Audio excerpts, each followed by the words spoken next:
सोचिए, एक दिन आप उठते हैं और आपको बताया जाता है कि आप दोषी हैं, लेकिन किस बात के लिए कोई नहीं बताता।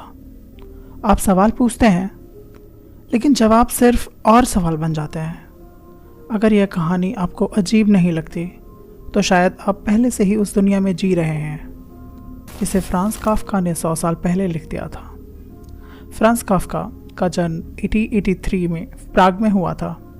वो कोई क्रांतिकारी नेता नहीं था, वो प्रोफेसर भी नहीं था, कोई मशहूर लेखक भी नहीं। वो एक साधारण सा आदमी था, हमारी तरह, आपकी तरह। दिन में ऑफिस जाता था, कानून और फाइलों के बीच काम करता था और रात में लिखता था।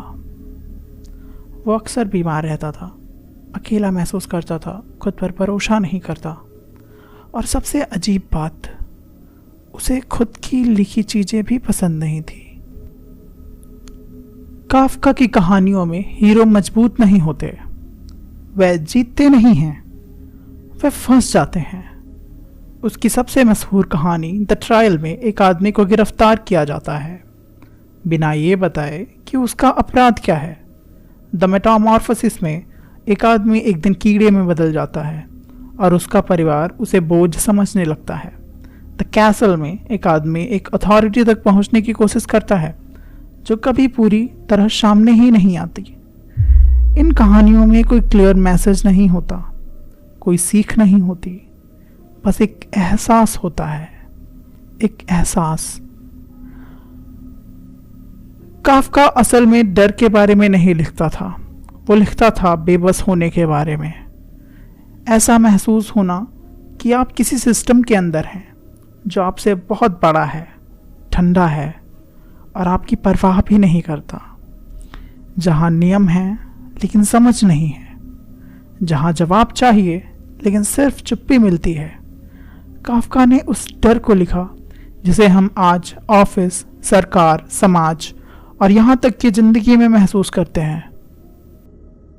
काफ्का के ज़माने में इंटरनेट नहीं था, सोशल मीडिया नहीं था, एल्गोरिदम नहीं थे।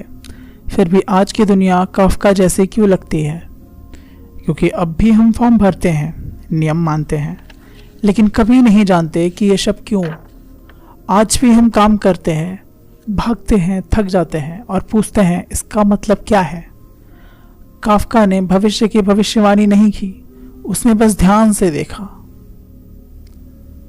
काफ्का ने अपनी मौत से पहले अपने दोस्त मैक्स प्रॉट से कहा था, मेरी सारी लिखी चीजें जला देना। उसने नहीं चाहा कि दुनिया उसे पढ़े।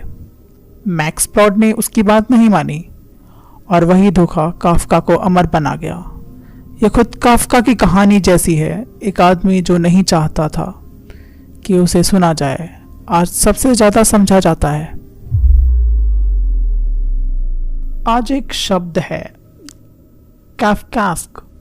इसका मतलब है ऐसी स्थिति जहां सब कुछ चलता है लेकिन कुछ समझ नहीं आता, जहां आप सही भी हों तो भी हारते हैं, जहां सिस्टम सही है लेकिन इंसान खो गया है।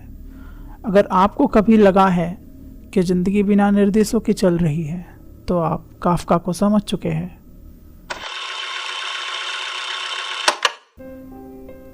काफ्का उम्मीद नहीं देता, वो झूठा दिलासा भी नहीं देता, वो बस इतना कहता है तुम अकेले नहीं हो जो ऐसा महसूस करता है।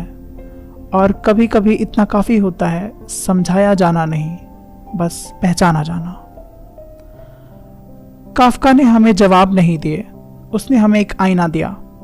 अगर वो आईना थोड़ा डरावना लगता है तो शायद इसलिए क्योंकि वो सच है, क्योंकि ज़िंदगी का सबसे कठिन हिस्सा जिंदा रहना नहीं है, सबसे कठिन हिस्सा है होश में रहना।